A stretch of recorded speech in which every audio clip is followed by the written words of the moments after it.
So one thing that I'm doing right now that I'm very careful about, I wasn't so strategic about it in the past as I am now.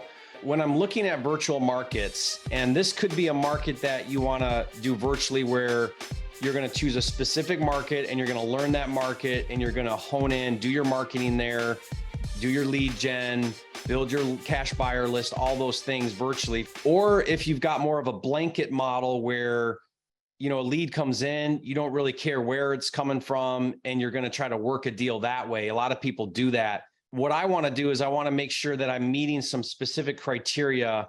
And that criteria now for me is I want to be 45 minutes away from a major city. And I'm defining a major city as 250,000 in population.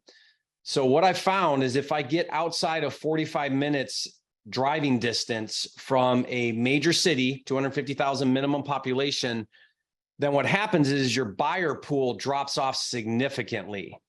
And I've done a lot of research on this data now because I'm tracking buyer activity. So we're doing cash buyer research in markets. And I'll give you an example. I've got a property right now it's about 30 minutes from a population where in the past year, within 15 miles of my subject property, there's been like 4,000 cash transactions. Well, I know I've got a big enough buyer pool where if I buy right, I'm not going to have any problem dispoing my deal. Whereas I've got other deals that are super rural, they're in the middle of nowhere, great deals as far as on the acquisition side, but I've got 50 buyers within a 15-mile radius.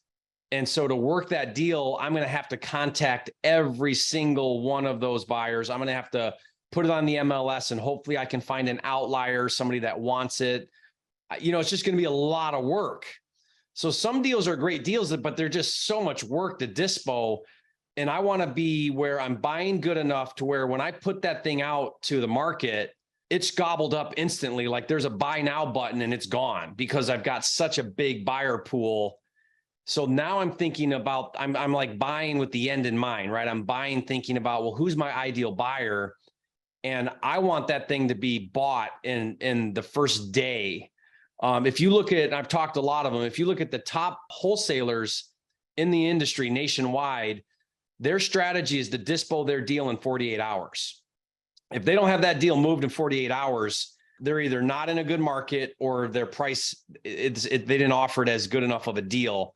They do not want to sit on inventory and they do not want their team working their butts off to dispo. Lots of conversations, you're reaching out again, you're following up, you're texting, you're emailing, you're on the phone with all these buyers. When that happens, the reason why is the price you're asking is a little higher than moving it fast. So now you got to work it, or there's just not a big enough buyer pool. So kind of backing up again, step number one is I want to avoid anywhere that's not within a 45-minute drive of the major cities. Now, that is a sweet spot if you can get outside the city. So if you go like in Pittsburgh, in Philadelphia, in Charlotte, if you're in the city where there's a ton of activity, there's also a ton of competition. So it's hard to buy deeper. The flip side is in the hot market where you have the most buyers, you can't buy as deep, but they'll also pay more.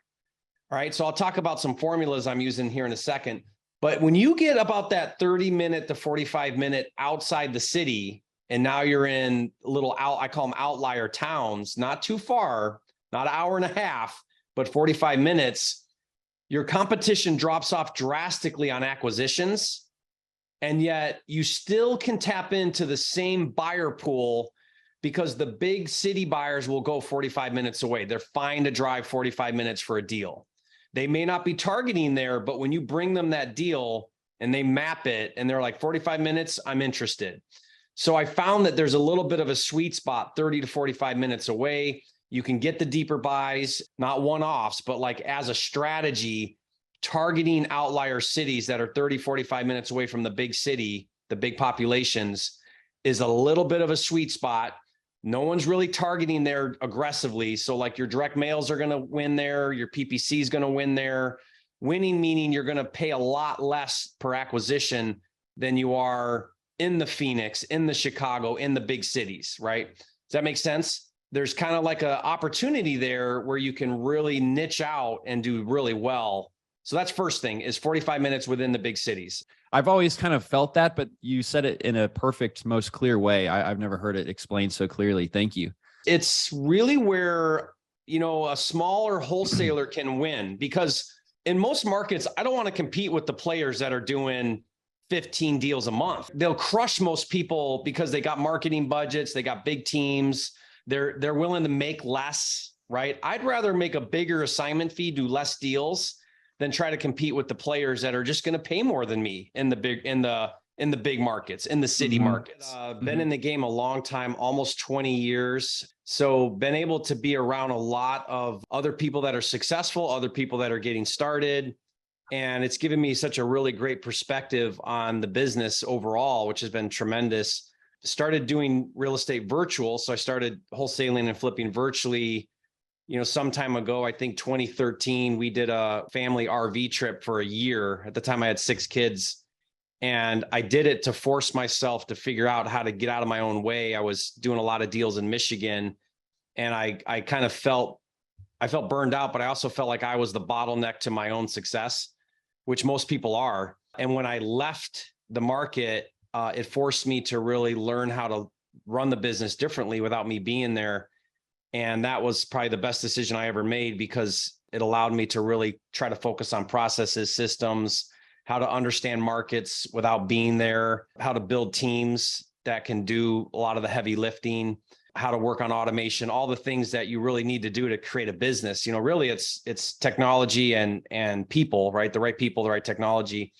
And it's amazing what the business can do. So that's been kind of a big thing for me. A big focus is on not just how to do a deal, but rather how to build a business that does deals. I try to always keep a bigger picture in mind when doing anything. I want to build a model all the time that is sustainable, knowing that that model changes constantly, because that's real estate. It always changes.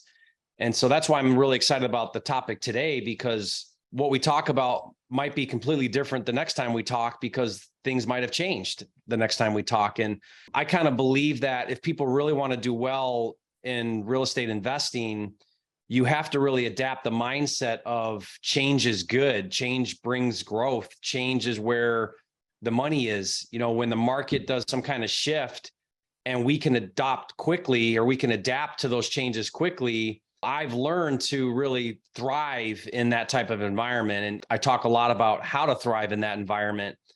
And really, to do that, you got to stay nimble. You can't hang on to any one idea. It's kind of human nature to want to grab onto something that's working and never let go of it, and then sink with the Titanic when it stops working, right?